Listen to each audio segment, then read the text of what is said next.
잠언 8장입니다. 본장은 잠언서 기술자 솔로몬이 젊은이를 위해 기록한 13개의 교훈 중 마지막 교훈으로서 지혜의 추구를 건면하되 그 초점은 인간이 마땅히 추구해야 하는 지혜의 신적 우월성과 타고난 성격 등에 대해 간에 서술하고 있습니다. 특히 여기에서는 계속 언급해온 음녀의 유혹과 거기에 빠진 어리석은 자의 파멸과 비교하면서 지혜가 주는 온전한 혜택과 영원한 생명의 효과에 대해 준술하고 있습니다. 더욱이 피조물인 인간이 추구해야 할 최대의 가치인 창조주 하나님께로부터 비롯되는 신적 지혜의 우월성과 근원과 역할을 밝히는 보장은 지혜에 관한 기자의 총괄적인 선언인 동시에 모든 자문의 주제를 제공하는 기본적인 토대라고 할 수 있습니다. 지혜의 탁월성 1장에서 21장에 기록하고 있는데요. 앞장 7장까지는 지혜의 성격을 하나님께 대한 경외라는 흐름에서 일관성 있게 다루어왔지만 여기에서는 구체적으로 그 경외하는 것이 하나님께 대한 사랑으로 드러나야 함을 강조하고 있습니다. 특히 7장에서는 음녀가 어두운 골목에서 젊은이를 유혹하고 있는 현장을 소개했지만 본장에서는 음녀가 속이고 흘림으로써 멸망에 이르게 하는 것과 달리 지혜가 사람들 앞에서 떳떳하고 담대하게 외치고 또 지혜자가 영원한 생명을 얻게 될 것을 선언하고 있습니다. 1절과 4절을 보면 여기에서는 지혜를 한 여자의 인격화시켜 표현하고 있는데 이것은 사람들의 무지를 효과적으로 깨우치고 그들을 생명의 길로 인도하는 지혜의 역할을 강조하기 위함입니다. 지혜의 공공연한 초청은 두 개의 수사 의문으로 시작되고 있는데요. 음녀는 어두운 골목에서 젊은이를 유혹하려고 길로 나갔지만 지혜는 오고 가는 사람들이 모두 볼 수 있고 만날 수 있는 개방된 장소인 길 옆에 있는 높은 곳과 길이 만나는 내거리에서 떳떳하게 큰 소리로 초청하였다 하여 기록하고 있습니다. 이것은 하나님께서 주시는 지혜가 모든 사람들이 깨달을 수 있도록 개방되어 있을 뿐만 아니라 파멸로 이끄는 음녀의 유혹과는 달리 영원한 유익을 제공한다는 점을 강조하고 있습니다. 그러므로 참된 지혜를 소유하느냐 마느냐의 문제는 멸망에 이르는 축복의 갈림길이 됩니다.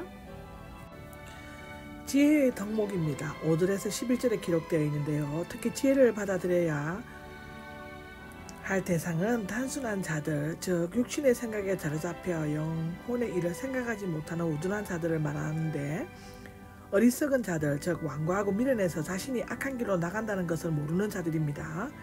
그들의 유혹에 빠지는 것은 흐릿한 판단력이므로 그들은 현명함과 배우고 깨달음을 얻어야 한다고 합니다. 특히 여기에서는 지혜의 속성과 가치를 고상한 것, 즉 점잖고 기품 있는 자들, 사회적, 종교적, 정치적으로 가장 존귀한 지도자들이라고 말하는데요. 올바른 것은 고전고 정직한 자라고 하는데 두 가지 측면에서 언급하고 있습니다. 이 두 가지 속성은 하나님께서 주시는 지혜, 그 자체의 완전성과 충족성을 나타내는 상징적인 표현으로서 지혜는 이 세상의 불완전한 지식이나 부를 제공하는 것이 아니라 사람의 의의 길로 인도하고 영원히 참된 가치, 곧 하늘의 영원한 생명을 제공하는 중요하고 가치 있는 것임을 교훈해주고 있습니다. 지혜의 결과가 12절에서 21절에 기록되어 있는데요. 여기에서는 지혜를 얻게 된 결과에 대해 앞에서 언급했던 것들보다 더 구체적으로 설명하고 있습니다. 지금까지는 지혜를 취함으로써 얻게 되는 축복에 대해서 말했지만 본장에서는 지혜를 취했을 때 생기는 능력에 대해서 진술하고 있습니다. 말하자면 지혜를 취한 자는 현명함과 지식과 판단력을 얻게 되며 이를 통해 좋은 충고와 건전한 지혜의 능력이 주어지게 된다는 것인데요. 이 능력은 지혜자로 하여금 이 세상의 악과 교만함, 거만함, 악한 길, 사악한 말을 싫어하게 하고 의와 공평을 드러내는 삶을 살게 함과 동시에 올바른 통치와 재판을 할 수 있게 한다는 것입니다. 사실상 지혜는 하나님의 백성이 이 세상을 온전히 극복하면서 살아가는 데 있어서 없어서는 안 될 필수적인 요소이라고 기록하고 있습니다.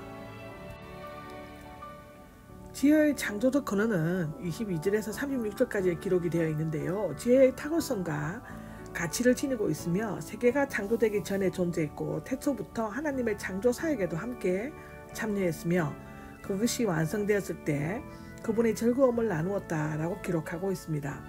지혜자는 지혜를 얻으라고 마지막 요구를 하고 있고요. 본문은 지혜의 근원이 창조주 하나님께 있고 지혜는 인간적 지혜를 초월하는 신적 속성을 지니고 있음을 보여주고 있습니다. 창조부터 존재했던 지혜에 대해서 22절에서 26절에 기록하고 있는데요.